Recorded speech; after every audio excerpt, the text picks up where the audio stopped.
in the state of Minnesota, they were a laughing stock all over the world. They took over the police department. The police were running down the street, sirens blazing, the rest of them running. It was on camera. And then they wiped out. You probably have to build a new one, but I've never seen anything like it. And the whole world was laughing. 3 days later, I spoke to the governor. The governor is, I think, on the call, and he's the next one dying. And all of a sudden, and I said, you got to use the National Guard in big numbers. They did it first, and they did. And I'll tell you that, I don't know what it was. Governor, it was the third night, fourth night. Those guys walked through that stuff like it was butter. They walked right through, and you haven't had any problems since. I mean, they don't. They're not going to go there now. They'll go to some other place. But once you called out and you dominated, you took the worst place, and you made it. They didn't even cover it last night because there was so little action.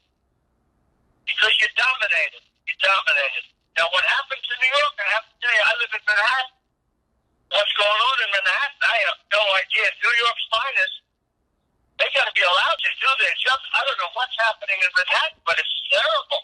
And because it's New York, because it's Manhattan, it gets a lot of press. So they really spend a lot of time on it. But New York has got to have to toughen up. And we'll send you National Guard if you want.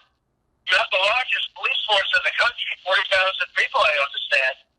But what's going on in New York is terrible. It's terrible. Of all the places. What went on last night in Los Angeles with the stores and the storefronts is terrible.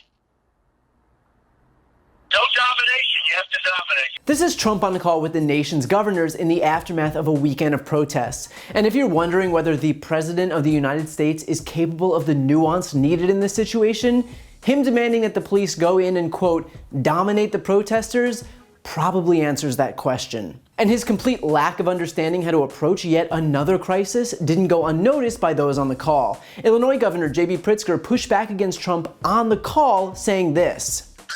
Extraordinarily concerned with the rhetoric that's been used by you. It's been inflammatory and it's not okay for that officer to choke George Floyd to death. But we have to call for calm. We have to have police reform called for.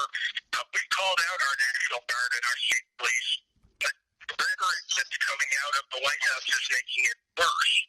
And I need to say that people are feeling real pain out there. And we've got to have national leadership in calling for calm and making sure that we're addressing the concerns of the legitimate peaceful protesters. That will help us to bring order. Okay, well, thank you very much, Jay. I don't like your rhetoric much either because I watched the coronavirus and I don't like your rhetoric much either.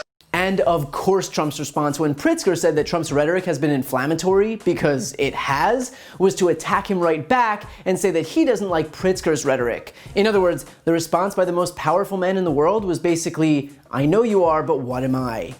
Wonderful. It wasn't just Pritzker. Michigan Governor Gretchen Whitmer said, quote, the president repeatedly and viciously attacked governors who are doing everything they can to keep the peace while fighting a once-in-a-generation global pandemic. The president's dangerous comments should be gravely concerning to all Americans because they send a clear signal that this administration is determined to sow the seeds of hatred and division, which I fear will only lead to more violence and destruction. We must reject this way of thinking. And look, this entire issue is clearly complicated and nuanced, and you simply cannot think of what's happening as a monolith.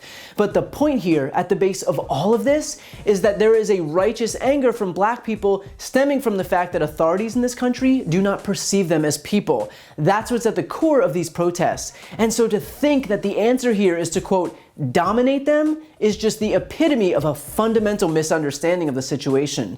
I really don't know if Trump doesn't want to find a solution here because he revels in chaos, or whether he's just so glaringly incompetent that he thinks calling for police brutality against people who are literally protesting against police brutality is a good idea. And it is sickening to think that Trump would want to prolong what has already been an absolutely devastating period of civil unrest, and yet he has a vested interest in doing so. Why? Because it is a distraction from his own failed response to the pandemic. Trump may stand at the lectern day after day and pretend that he's God's gift to the world when it comes to the coronavirus, but the truth is that the US response under his leadership was among the worst on the face of the earth. And the American people know that. His approval ratings are the lowest they've been in years, and that is because we can see, plain as day, that Trump was more concerned with protecting the stock market than the American people. We heard his lies day after day, his promises that cases would soon be down to zero, that it was contained, that it would go away with the heat, that it would miraculously disappear. There's video evidence of all of that. And so as many times as he tries to rewrite history, the fact is that his failings are right out in the open. And so his only option then is to deflect our attention.